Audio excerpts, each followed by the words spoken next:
toujours ravie de vous informer sur l'actualité agricole d'ici et d'ailleurs. Mesdames, Messieurs, bonsoir et bienvenue dans ce journal.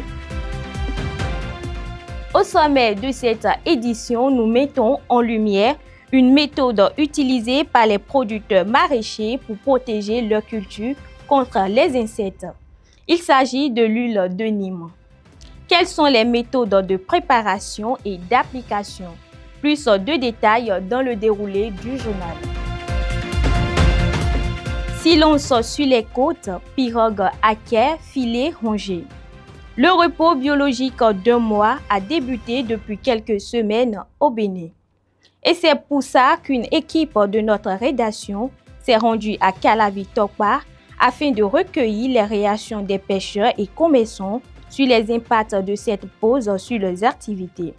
Le constat dans le dossier du jour. Quelques titres ainsi présentés, place maintenant au développement.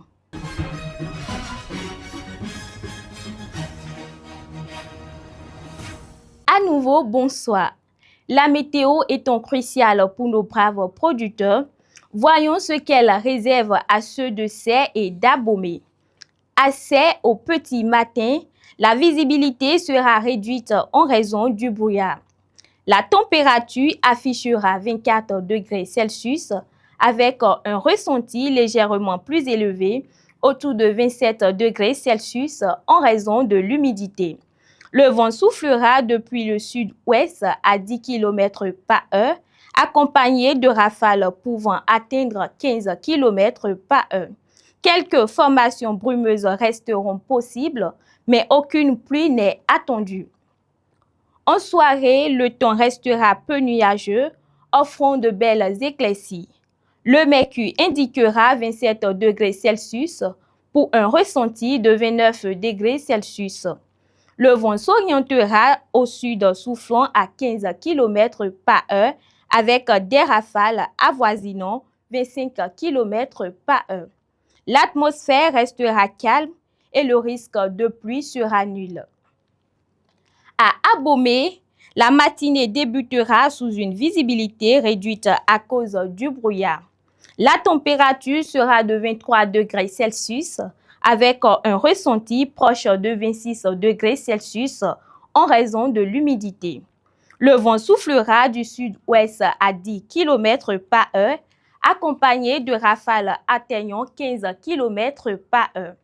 Après la dissipation rapide des brumes, le temps deviendra lumineux, aucune précipitation n'est prévue et le risque de pluie est nul. En soirée, le ciel restera peu nuageux.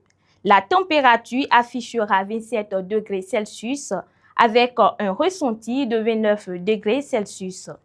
Le vent restera orienté au sud, soufflant autour de 15 km par heure avec des rafales proches de 25 km par heure. Les conditions resteront stables sans risque de pluie. La Société nationale de la mécanisation agricole Sonama a accueilli ce mercredi 3 décembre 2025 sur le site de test de Okpara plusieurs délégations africaines venues découvrir la récolte mécanisée du coton. À cette occasion, ces délégations ont constaté la récolte mécanisée du coton avec la moissonneuse Case IH présentée comme un atout majeur pour moderniser et accélérer la chaîne de production. En maraîchage, les insectes représentent une menace constante pour les cultures. Face à ce défi, l'huile de Nîmes s'impose comme une solution naturelle et efficace. De la récolte des graines à l'application sur les plantes. Suivez cet élément pour plus de détails. En maraîchage, les cultures sont régulièrement exposées aux attaques de divers insectes ravageurs. Parmi les alternatives naturelles pour protéger les plants, l'huile de Nîmes occupe une place de choix. Elle agit comme un anti-appétant, c'est-à-dire qu'elle repousse les insectes et limite leurs dégâts. Oui. Pour la production d'huile de Nîmes, il vous faut chercher les graines de Nîmes que vous allez amener au moulin, écraser les graines et maintenant séparer les coques tes tourteaux. Et maintenant, c'est les tourteaux que vous allez ajouter. Au tourteau, vous allez ajouter de l'eau chaude qui va sortir l'huile à la surface et vous allez séparer. Vous allez faire le processus de décantation qui permet de séparer l'huile de l'eau et vous allez obtenir l'huile. Et c'est ça que vous allez utiliser. Pour obtenir cette huile de Nîmes, il faut suivre une méthode stratégique et rigoureuse, allant de la collecte des graines mûres jusqu'à leur prisage pour extraire l'essence active. Pour l'utiliser, nous utilisons ça avec de savon Pamida ou de savon coton ou également avec de savon Homoclean pour pouvoir adhérer ça à nos cultures. Parce que s'il n'y a pas un adhérent comme les savons que je viens de citer, quand nous allons mélanger l'huile simplement avec de l'eau et nous allons pulvériser ça sur les cultures, ça ne va pas tenir. Mais avec les savons, ça tient rapidement. Et quand les ravageurs touchent ça, eux-mêmes, ils savent que, il y a quelque chose qui n'est pas de notre, qui est à ce niveau et ils laissent les cultures.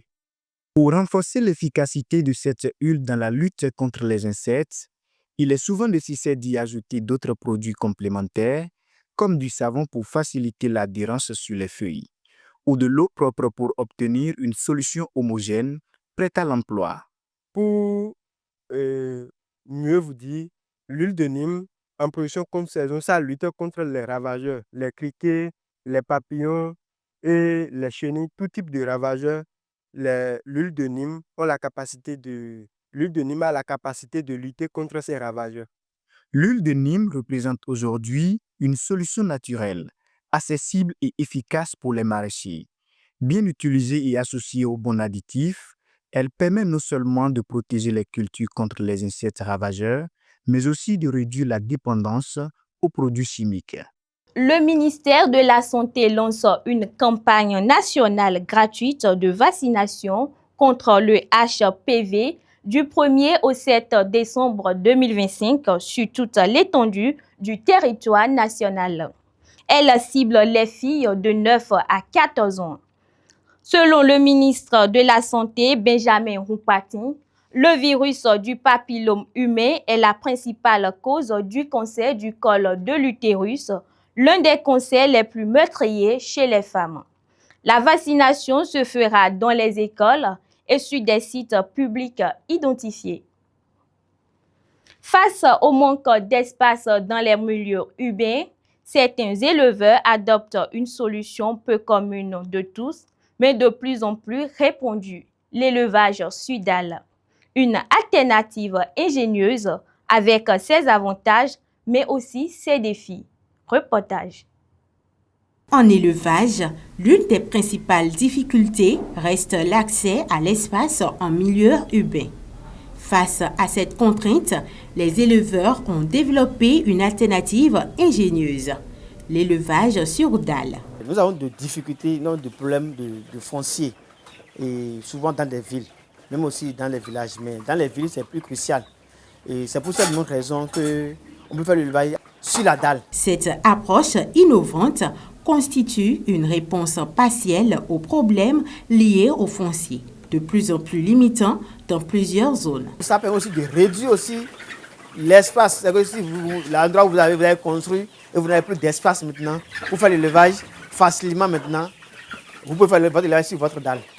Élever en milieu urbain, surtout sur la dalle, est tout à fait possible et offre plusieurs avantages, notamment une meilleure maîtrise de l'environnement de production et une gestion optimisée de l'hygiène. Donc sur la dalle, pour plusieurs avantages. La dalle, les animaux ne seront pas en contact avec les visiteurs, ceux qui vont chaque fois venir nous rendre visite. Deuxième chose, ça permet d'avoir de l'espace. Même vous pouvez habiter en bas de votre dalle et sur la dalle, vous faites votre élevage facilement pour épargner les problèmes. En plus de là aussi, là, les infections qui peuvent toutefois venir, mais ces infections là sont limitées. C'est-à-dire que c'est sur la dalle. Nous avons aussi d'autres avantages, plein d'avantages. Ça permet à ce que l'air circule facilement et très rapidement l'air circule et balaye toutes les impuretés, toutes les infections qu'il peut y avoir. Donc, ça veut dire qu'il a moins risque de contamination des animaux. Il a moins risque aussi à ce que si les gens viennent dans notre maison, ne peut pas automatiquement être en contact avec les sujets. Et ça permet aussi d'écarter carrément les sujets des hommes. Cependant, cette possibilité présente également des défis importants qu'il convient de considérer avant de s'y engager. C'est vrai, nous avons quelques difficultés. Les véhicules que nous avions, il faut d'abord monter chaque fois et redescendre pour nourrir les animaux chaque fois. Et aussi, autre difficulté, si nous ne faisons pas correctement notre poulailler, les volailles peuvent facilement grimper et sortir, aller chez les voisins et les déranger, ou les voisins peuvent toutefois les voler. L'élevage sur dalle se présente comme une piste intéressante, mais qui nécessite accompagnement, formation et rigueur pour en tirer le meilleur rendement. Du 12 au 14 décembre 2025, le ministère du Cadre de vie organise la deuxième édition du Forum d'information et d'échange des parcs nationaux FIEP à l'hôtel Azalaï de Cotonou. L'événement vise à renforcer la sensibilisation et le partage d'expériences autour de la gestion et de la préservation des parcs nationaux du Bénin. À présent, le dossier du jour. Depuis quelques jours, un silence sur les côtes, les pirogues sont à quai, les filets sont rongés. Il s'agit du repos biologique, une pause qui garantit la gestion durable des ressources halieutiques, mais qui bouleverse le quotidien des pêcheurs et impacte le panier de la ménagère. Une équipe de notre rédaction s'est rendue à Calavi-Tokpa pour plus de précision. Suivez.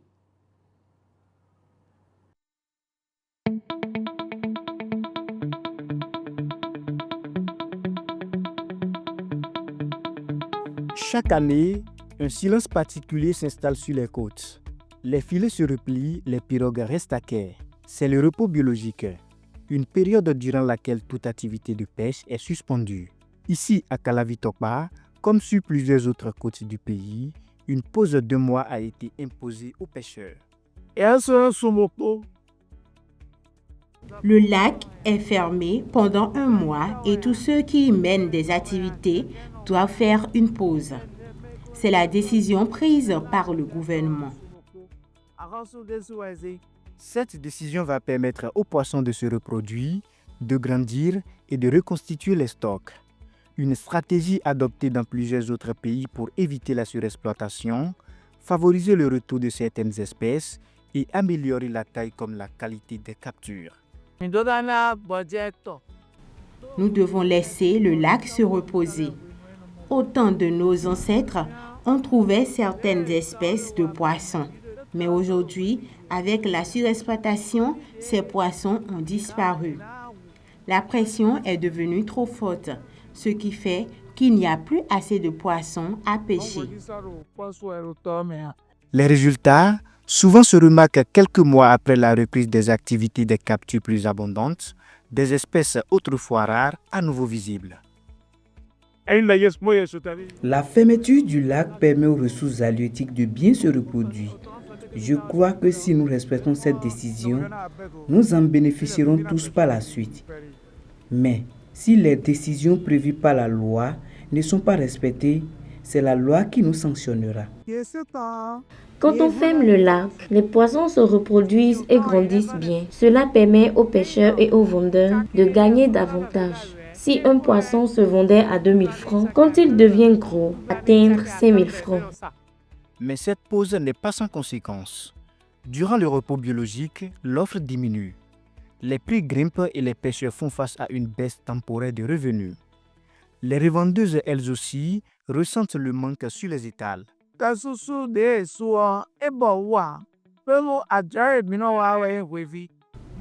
La fermeture des lacs ne nous facilite pas la tâche parce que c'est notre activité et celle de nos maris aussi.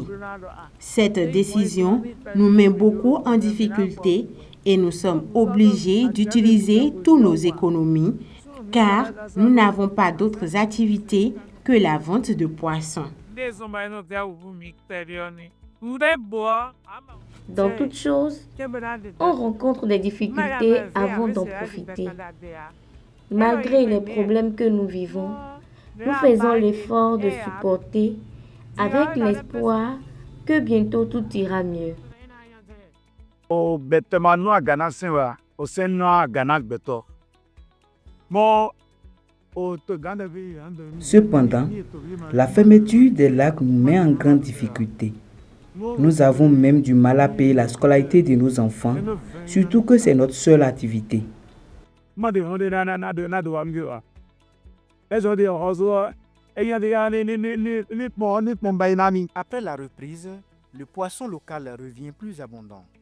La qualité s'améliore et les mages redeviennent progressivement plus stables. Quand on ouvre les lacs, nous sommes tous joyeux parce que les poissons sont bien gros. C'est l'un des bienfaits de cette fermeture. Les pêcheurs qui s'entêtent et continuent malgré l'interdiction sont sanctionnés. Quand on ne respecte pas les décisions de l'État, c'est là que les policiers viennent nous arrêter et après, on accuse le gouvernement. Pour éviter tout cela, il faut respecter les décisions prises par les autorités. Derrière ces défis, les pêcheurs adressent un message au gouvernement. Ce que je voudrais dire au président de la République, c'est de penser à nous et de nous aider, car nous n'avons pas d'autre métier.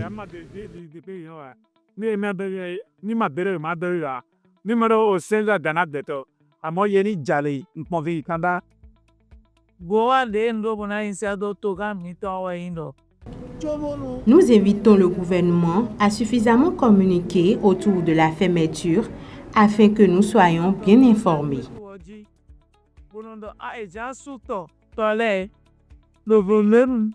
Le repos biologique n'est pas une pause forcée, c'est une respiration.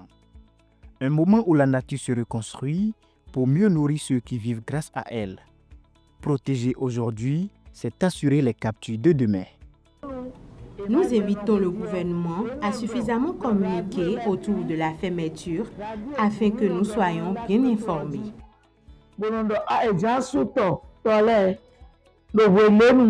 Le repos biologique n'est pas une pause forcée, c'est une respiration. Un moment où la nature se reconstruit pour mieux nourrir ceux qui vivent grâce à elle. Protéger aujourd'hui, c'est assurer les captures de demain.